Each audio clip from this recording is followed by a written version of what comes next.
Hey guys, this is Andrew for TradingSenses.com. So for those who don't know me yet, let me quickly introduce myself. I've been working as a professional trader for the past 6 years in Hong Kong, and I've decided a few months ago to create my YouTube channel. Because guys, I want to show you how pro traders are working, all the different tools and techniques that we use to make money on the markets. And actually, you're gonna see that most of our job is to analyze data so that we can read the flows and build up a view before taking a position. So in this video, I want to show you how to compute the synthetic short interest on AMC, because this is a very useful data that you can use to build up your view. Let's get into it.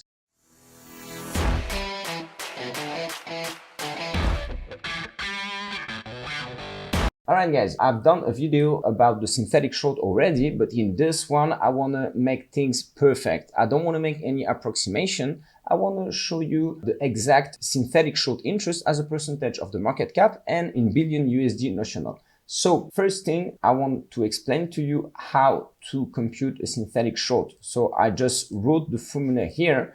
So the synthetic short, which is basically the position that hedge funds and market makers have against the retail that is buying call options. When the retail is buying a call options, they have a long position.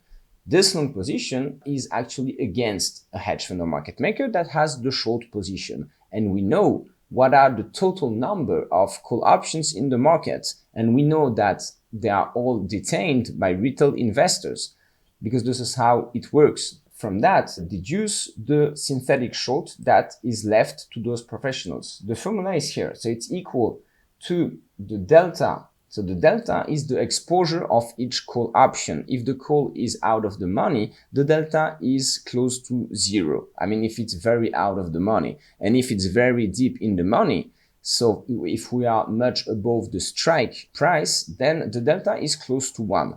So I'm going to show you how to compute the delta, which is kind of difficult part of this exercise. The open interest, you can have it on Yahoo Finance. I'm going to show you very quickly how. And for each strike, you do delta times top open interest times 100, because it's the multiplier that is working on all US options, times the spot to get a notional. And you sum this for all the strikes that are available on the market. Here is the data.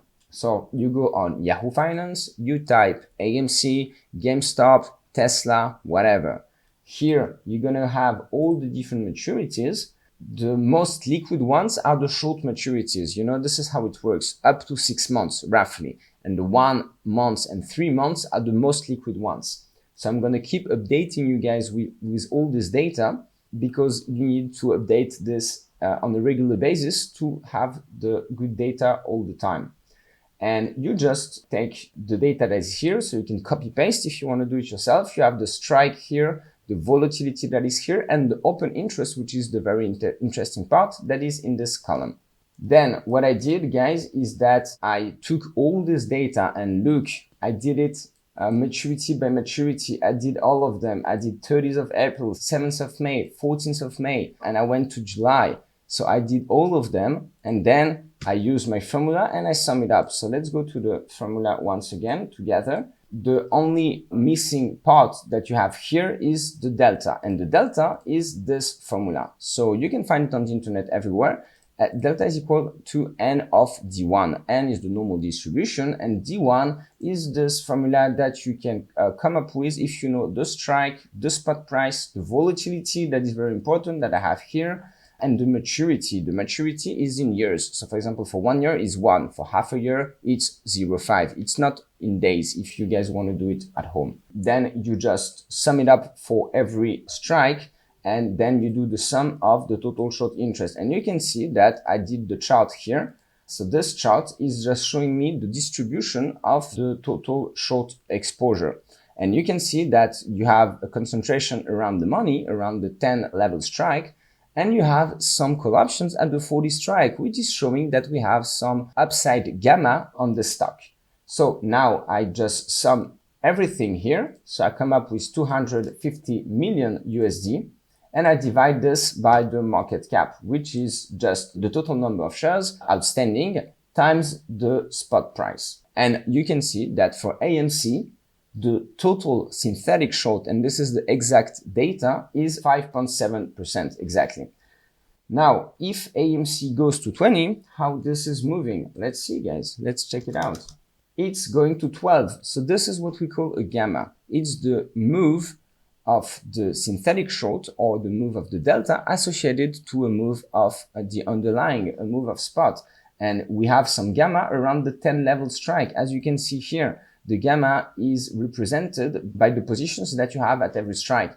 And you can see that here you don't have any gamma. So then from 20 to 30, it won't move a lot. You see, it only goes from 12 to 14, 13.5, all right? So it's because between 20 and 40, you don't have much gamma. Now, let me show you how this is looking for Apple. For Apple, I did the exact same thing. So this is the shape it has. So you can see that you don't have any upside gamma on those stocks because they are just not moving the same way. And the volatility is much lower. It's around 50%. And you can see that the total synthetic short for normal stock like Apple, a big tech company, is around 40 bips, 0.4%. And how this is moving on the upside, it's not moving a lot, you know, it's like always below 1%. All right, guys? This is what I wanted to show you here. So most importantly, guys, just keep in mind that the synthetic short for AMC is 6%. Just quickly, for GameStop, guys, it has this shape. I'm going to do a video very soon where I'm going to give you more information about what might happen around this level if we go there. But the shape is completely different. And for Apple, it's like this. So AMC is between, you know, a normal stock and a crazy stock like GameStop, only talking about the distribution of the open interest call options.